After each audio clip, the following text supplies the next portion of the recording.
ഇതാണ് ഹിസ് ഹൈനസിൻ്റെ മിഷന് മുന്നിൽ ലോകത്തിന് മുന്നിൽ സമ്മാനിച്ച ഷെയ്ഖ് സയദ് ഗ്രാൻഡ് മോസ്ക്. ഇതാണ് വിശ്വാസത്തിൻ്റെയും വാസ്തുവിദ്യയുടെയും ചരിത്രപരവും ആധുനികവുമായ ഇസ്ലാമിക ലോകത്തിൻ്റെ വൈവിധ്യങ്ങളിലൊന്ന്, ഷെയ്ഖ് സയദ് ഗ്രാൻഡ് മോസ്ക്.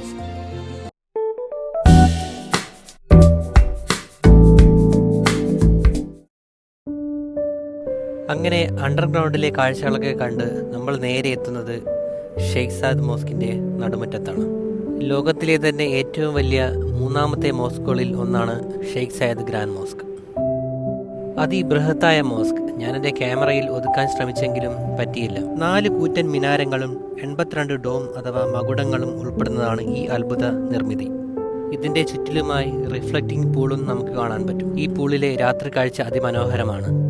എൻ്റെ വരും വീഡിയോയിൽ അതൊക്കെ നിങ്ങൾക്ക് കാണാൻ പറ്റുന്നതായിരിക്കും. നമ്മുടെ നാട്ടിലെ താജ്മഹലിൻ്റെ പൂളുകളിൽ വെള്ളം വറ്റി വരേണ്ടതായി കേട്ടിരുന്നു. അവിടെ കയറുവാനാണെങ്കിൽ എൻട്രി ഫീയും വേണം. ആ പണമൊക്കെ എവിടെ പോകുന്നു എന്നത് വലിയൊരു ചോദ്യചിഹ്നമാണ്. ഇവിടെയാണെങ്കിൽ എൻട്രി ഫീ പോലുമില്ല. എന്നിട്ടും എത്ര മനോഹരമായാണ് അവരിത് മെയിൻറ്റെയിൻ ചെയ്തു പോകുന്നത്. ഞാൻ 2 രാജ്യത്തെയും താരതമ്യം ചെയ്തതല്ല. എന്നാൽ പോലും ലോകാത്ഭുതങ്ങളിൽ ഒന്നായ താജ്മഹൽ കുറച്ചുകൂടി മെയിൻറ്റെയിൻ ചെയ്തു പോകണം എന്ന് തോന്നാറുണ്ട് പലപ്പോഴും. ഇവിടുത്തെ മുറ്റമെല്ലാം മനോഹരമായി മാർബിൾ വിരിച്ചിരിക്കുന്നു. കൂടെ ഒരു വാട്ടർ ഫൗണ്ടൈനും നമുക്കിവിടെ കാണാൻ പറ്റും. ഇവിടെ ഈ കാണുന്ന പർദ്ദാധാരികളെല്ലാം മുസ്ലിം പെണ്ണുങ്ങളല്ല കേട്ടോ. ഞാൻ നേരത്തെ പറഞ്ഞ പോലെ ഇവിടെ ഒരു ഡ്രസ് കോഡുണ്ട്. അതനുസരിച്ച് മാത്രമേ നമുക്ക് ഈ മോസ്കിൻ്റെ ഉള്ളിൽ കയറാൻ പറ്റുള്ളൂ. തല മുഴുവനായി മറയ്ക്കണം. അതുപോലെ ശരീരഭാഗങ്ങളൊന്നും കാണാൻ പാടില്ല. ആ തരത്തിലുള്ള വേഷമണിഞ്ഞായിരിക്കണം അവർ ഇങ്ങോട്ട് വരേണ്ടത്. ഈ മാർബിൾ വിരിച്ച പാതയുടെ അപ്പുറവും ഇപ്പുറവുമായി മനോഹരമായ ലാൻഡ്സ്കേപ്പിങ്ങും കാണാൻ പറ്റും. അതൊക്കെ സംരക്ഷിച്ച് മെയിൻറ്റെയിൻ ചെയ്തു പോകാൻ പ്രത്യേകം ജീവനക്കാർ ഇവിടെയുണ്ട്.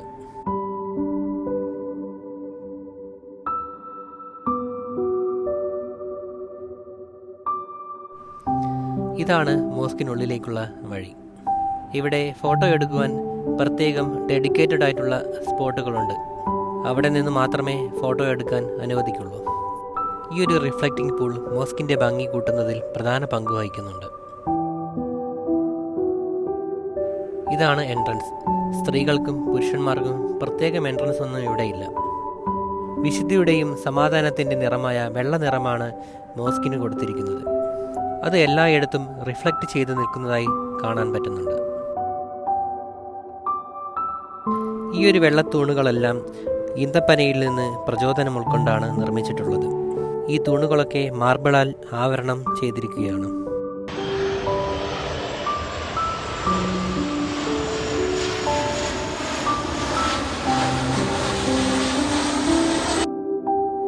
ആ വരാന്തയിലൂടെ ഞാൻ മുന്നോട്ട് നടന്നു. എത്ര വലിയ ഡോമാണ് ഇവിടെ ഉള്ളത്. ഇത്തരത്തിൽ ചെറുതും വലുതുമായ 82ഓളം ഡോമുകൾ ഇവിടെയുണ്ട്. അതിൻ്റെ വലിപ്പം മനസ്സിലാകണമെങ്കിൽ ഇവിടെ നിൽക്കുന്ന ആളുകളുമായി താരതമ്യം ചെയ്ത് നോക്കിയാൽ മതി. അതിൻ്റെ വലിപ്പം എത്രത്തോളമാണെന്ന് അപ്പോൾ മനസ്സിലാവാൻ സാധിക്കും. അവിടെയും ഒരുപാട് ആർട്ട് വർക്കുകൾ കാണാൻ സാധിക്കും. അതൊക്കെ മാർബിളിൽ ചെയ്തതാണ്. അങ്ങനെ നടന്നു നീങ്ങുമ്പോൾ നമ്മൾ കോർട്ട്യാർഡിലേക്ക് പ്രവേശിക്കും. ഇതാണ് കോർട്ട്യാർഡ്. മലയാളത്തിൽ പടിപ്പുര അല്ലെങ്കിൽ നടുമുറ്റം എന്ന് വേണമെങ്കിൽ പറയാം. ഈ ഒരു ഏരിയയ്ക്ക് ഇവിടെ വിളിക്കുന്നത് സഹൻ എന്നാണ്. അതൊരു അറബിക് വേർഡാണ്. ഈ ഒരു മഹത്തായ സൃഷ്ടിയുടെ ആശയത്തിന് അടിസ്ഥാനമിട്ട Sheikh Zayed bin Sultan Al Nahyan, father of the നാഷനും യുടെ ആദ്യത്തെ പ്രസിഡന്റുമായ അദ്ദേഹത്തിനെ ഖബർ അടക്കിയിരിക്കുന്നതും ഈ മോസ്കിൻ്റെ മുറ്റത്ത് തന്നെയാണ്. അത് അദ്ദേഹത്തോടുള്ള ആദരവിൻ്റെ പ്രതീകമായിട്ടാണ്.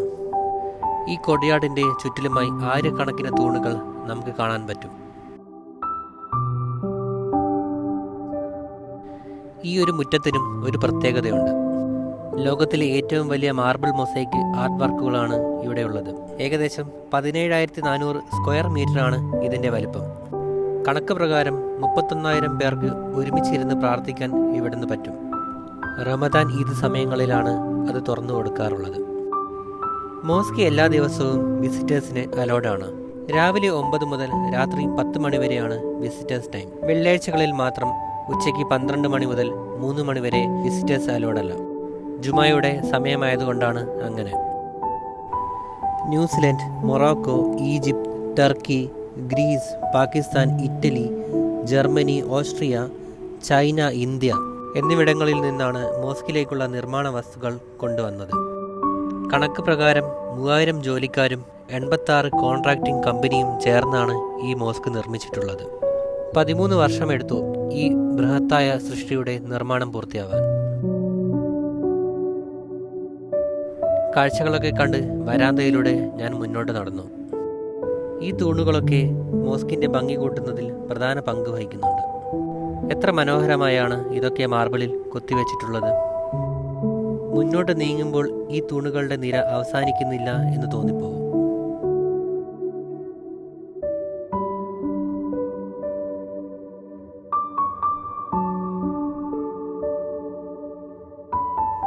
എല്ലായിടത്തും നിർദ്ദേശം നൽകുവാൻ സെക്യൂരിറ്റി ഓഫീസേഴ്സ് ഇവിടെയുണ്ട്.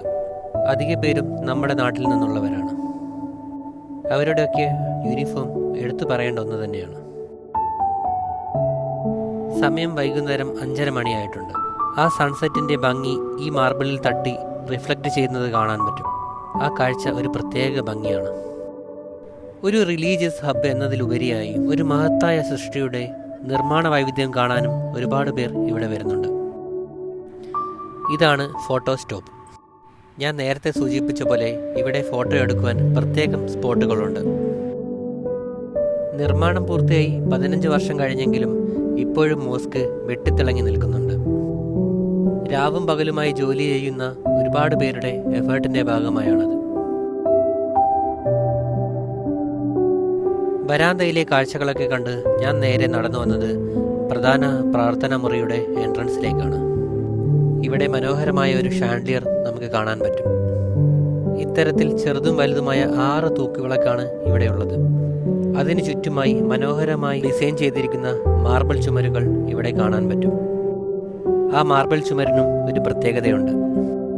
UAE മരുഭൂമിയിൽ കണ്ടുവരുന്ന തുലിപ്പ്, ലില്ലി, ഐറിസ് എന്നീ ഫ്ലവേഴ്സിൻ്റെ രൂപകൽപ്പനയാണ് ഈ മാർബിളിനൊക്കെ ഉള്ളത്.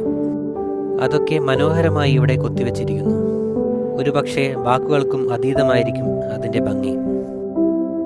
ഈ ഫയർ റൂമിൻ്റെ പ്രത്യേകതകളൊക്കെ ഇവിടെ എഴുതി വെച്ചിട്ടുണ്ട്.